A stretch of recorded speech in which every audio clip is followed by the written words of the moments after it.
Hi everybody, this is Greg with the Dice Must Flow, and today I'm going to just do a video log about the board game that I've been developing. And that board game, the title of it is called Waters of Mars. Now, if you guys might recall, a couple of months ago I did a review of an old board game that I liked called Gusher. And looking at that board game and thinking about it, I was like trying to think, how would I do that now, and what were the things that I really liked about it, and what do I like now. So one of the things that we really liked about it was the drilling for oil. And we were looking, and I was looking, and I was trying to think, how would you do that now without this board. And so it started as a card game, and I was kind of thinking, well, you could just kind of have cards that represent properties, and you could then have underneath them 2 layers of cards. Essentially, you could flip the card up, and then you could see what was underneath there. And so I kind of went with that for a while, and kind of was developing, and sort of came on the idea that kind of in an oil drilling game, there were pools of oil that were together. So when you drilled next to each other, things tended to be oil or be dry. And so I came up with this concept of when you hit for a success, or you could have an associated success.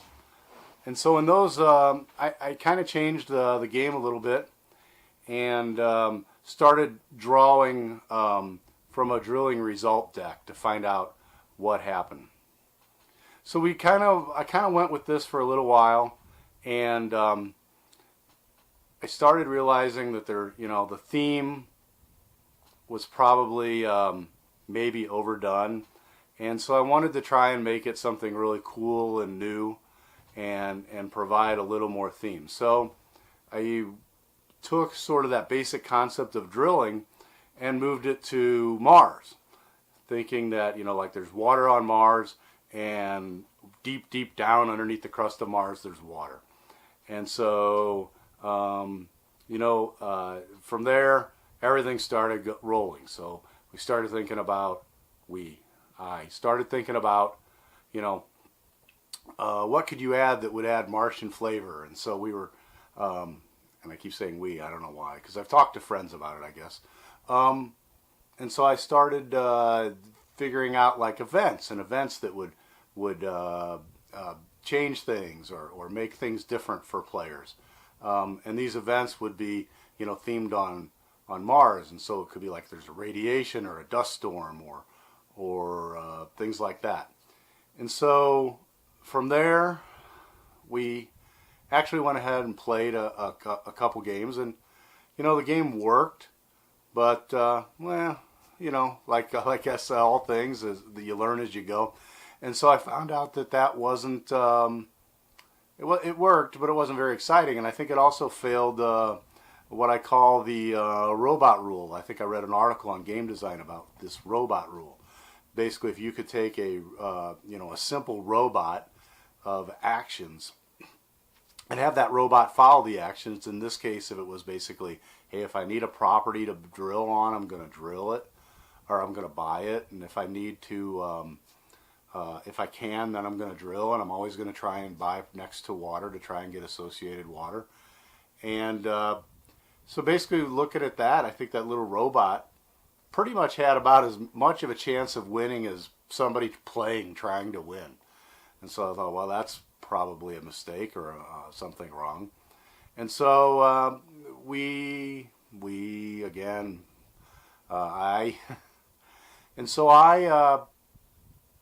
looked at changing up victory conditions. And so originally I had the game just be sort of whoever gets the most money wins. And since then I've moved to more of a Euro style, and whoever has the most money gets actually a certain amount of victory points, first through fourth, gets less. Whoever has the most revenue, which is a different victory condition, Whoever has the most water wells is a different victory condition. Whoever owns the most properties. And all of that, like I said, seemed to work, but it was still missing something. And I'm kind of like an empire building game player. I like building the empire, or going like I like 18xx games with an economy, and building your railroad. And so I started trying to think, how could I mix that in? And at this point, I kind of went with some of the technology trees. And in this case, it's basically you can purchase technology to improve your mining company. And so that's where it's at right now. And I'm going to go ahead and set up a little bit and kind of talk about some of the things that go on in it. But so, if you're interested in the game, go ahead and watch. And if you're, would like to get maybe a preview of the rules, drop me an email. I can shoot those out to you. And I'm going to keep this up as I go on, and I'm sure things will change, and hopefully this is something that I can bring to market. So now let me show you what a little sample of what we've got, and we'll go from there. Thanks. Okay, I've mocked up a little bit of the board here, or the game world, and as you can see, I'm using magic cards. But the magic cards work really well because basically the game is going to have lands. And a single card is something I'm calling a plot of land. And cards that are next to each other, and next to is an important concept, and they're only diagonal, not diagonal I should say, up, down, and horizontal are next to each other. One of the concepts is that there are properties. And these properties basically, so this black, these two blacks that are next to each other are size 2. And so when you buy this property, it includes both these two plots. If you look here, there's 3 whites that are next to each other, continuously next to each other. And so those 3 whites would be a single plot. Likewise, the 3 blue over here would be a single plot. Okay, you can see here this card is special, and this represents the home base. And I found that originally I was just going to have people purchase properties and start and hope that they hit water right away. And then I used the mechanic to try and let people have a better success on that. But I think I've heard that we don't do that because it's not fun. It's something that somebody said in a game design class. And so really having somebody start and have to hope to hit water right away, or they're sunk, or they're not going to be able to catch up, just wasn't good. And so by having this home base with a water on it, it really seems like that has played well, to where people can use associated water to pool off of it. So you can see in this case, I have 2 red cards marked with the red property.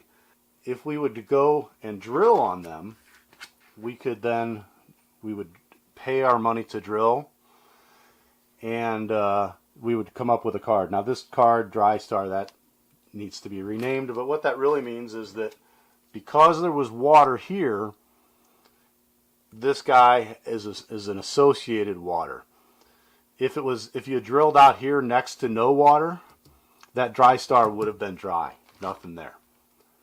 So every turn we basically go and we have a phase where we have an event phase, which I'll get to.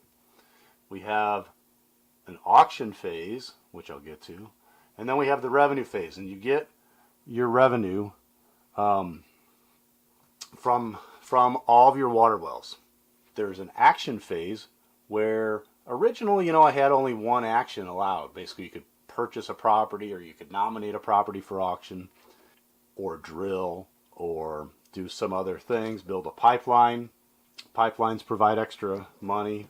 Water purification systems provide extra money. but found that that really wasn't good enough. And so I basically have gone to where each player gets 2 actions around, and then, you know, having that technology really helped. So let me talk about events. If you can see, we got some events here. I did have the first 2 turns of the game. There was no random event, so that's what 1 and 2 meant. But you can see there's some events here that basically allow some catch-up mechanisms, some spike in demand, so extra people. So this turn, people can do it, can get extra money, or no drilling for a turn, or you know, something that might shut down pipelines for a turn, or no technology. And so these cards have a little bit of take that. They have a little bit of catch up, and they have a little bit of I guess basically just theme, like there's an oxygen explosion. I guess, which reminds me that during the game playtesting early on, I found that you know, just the water by itself wasn't quite good. So basically, I added, very rarely you could come up with a oxygen card, and in this case, an oxygen well pump would be placed, and that oxygen pump can't be pipelined or water purification system, but it provides a bigger revenue every turn than water, and made victory conditions such that the person who has the most oxygen pumps gets a pretty good victory bump. So finally, I guess I wanted to talk about actions. What can you do in the game? So basically, like I mentioned, you can get 2 actions a turn, and those actions are, you can drill for water on a property.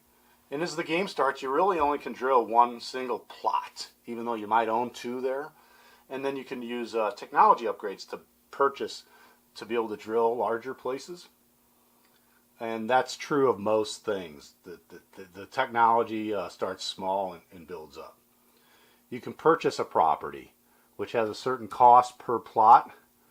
And at the beginning of the game, you can only purchase size 1 properties, but you can use technology, or in this case, upgrades for government work that you're investing in, to where you can purchase bigger pieces of property. You can build a water purification system, and a water purification system, basically everything next to the water purification system that has water, including the one that it's on, gets extra revenue. And you can build a pipeline, so a pipeline on that property there would provide extra revenue. I mentioned the oxygen before. You can convert a water pump to oxygen, and we added that because the oxygen was a big victory point at the end of the game, but it didn't want it to make it just totally random whoever drew oxygen, so that's kind of a thing people might want to go for. I added something called Mine for Minerals, and that is something that people can do, maybe even if they don't have if they have a lot of luck that's bad. So if this was dry, and I'll just use a blank counter for that. If this was dry, then you could purchase a mine, or convert that dry to a mine. And every dry you convert to a mine, when you take the mining action, every mine that you have, and that's just a little dummy counter to show that, produces revenue. So as you build, if you get more and more and more mines, taking the mining action is going to produce, in this case it was 50, and then these 2 is 100, and then these 3 is 150, and then these 4 is 150. And again, you can use the technology to increase that. There's a technology tree or research that you can do, so you can gain a research token, and that's kind of a different thing than money, if that makes any sense. So a lot of things cost money to drill, cost money to buy property, cost money to build water purifications and or pipelines. But technology is a separate action. You basically use its action, use an action to get your technology token, and then you can use another action to purchase technology or upgrades.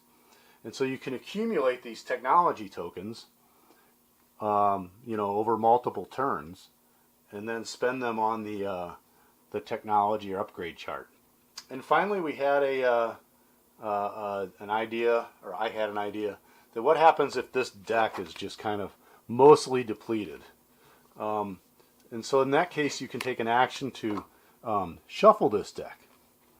And shuffling the deck, since actions really came up as being important in all the play testing.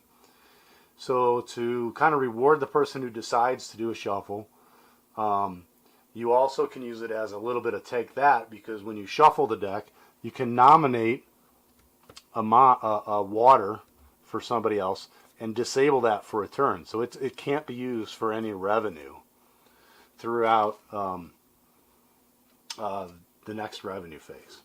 That's basically what I've got so far. If you think this is interesting or whatever, send me a note or an email. It's thedicemustflow@gmail.com. And, I'll be glad to talk to you about any theories or any ideas you might have. And so that's it. I hope that you guys found this interesting.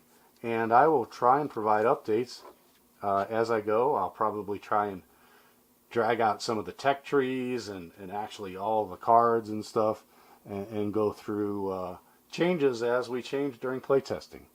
So that's it for now, and I'll talk to you later. Thanks.